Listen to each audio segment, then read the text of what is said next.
So this is going to be a very niche video. Not many people are going to be interested in this thing, but a few of you were asking. Remember I had the problems with my new neutral density filter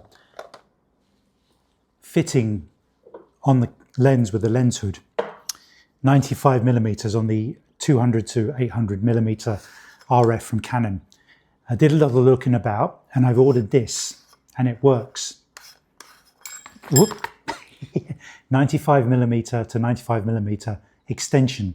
It's about £7 or £8 on eBay. I'll put the link up. I don't know how many they have, so if you look, it could be sold out, but it does work. So I'll tell you what we do first. There's a Canada Goose out there preening, and I'm going to show you what I have to go down to not blow out the highlights. So let's point it at the Canada Goose and start recording. Okay, so we're up at 1/125th of a second, f14 and ISO 100. And that's just about keeping the highlights from being blown out. Let's just go up to f16, f18, and probably ideally that's what it should be. So that's 1/125th and f18, okay? So now we're going to put the neutral density filter on and see the effect that has. So as you remember from when I first bought it, some of you may remember, some of you might not be interested.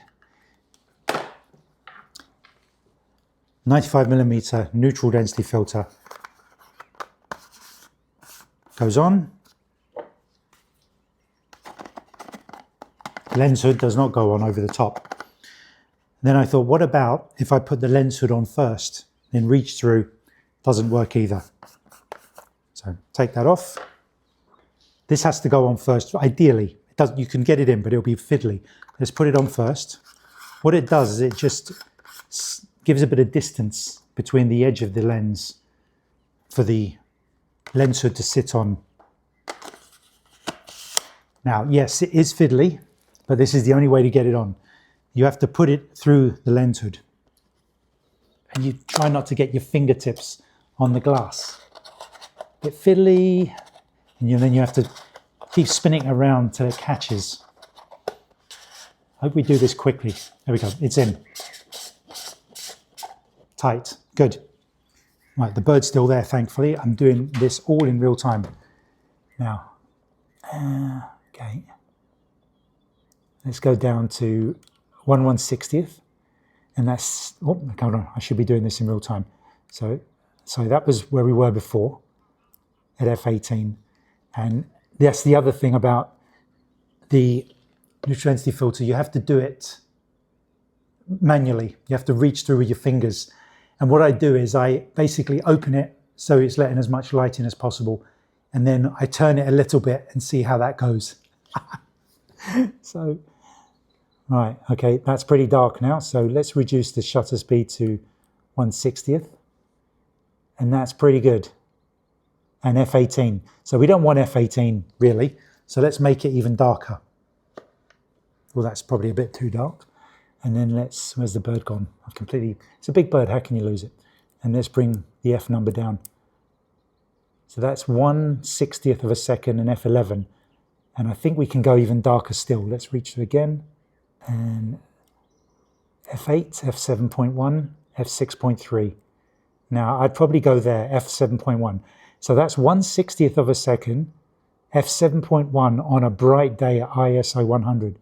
A super sunny bright day.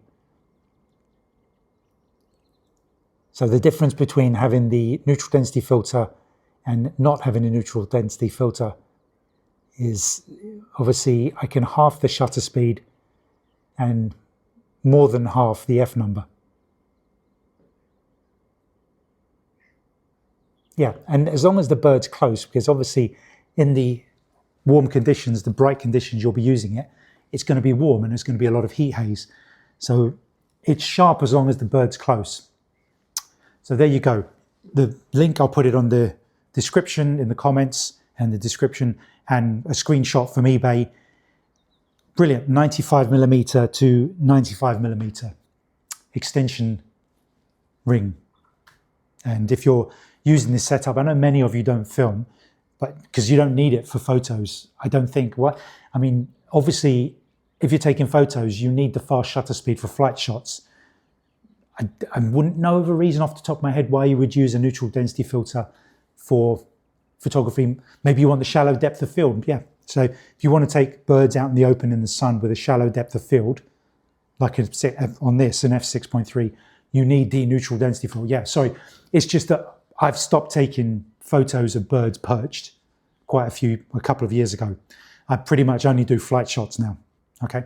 I hope that's of some use to people.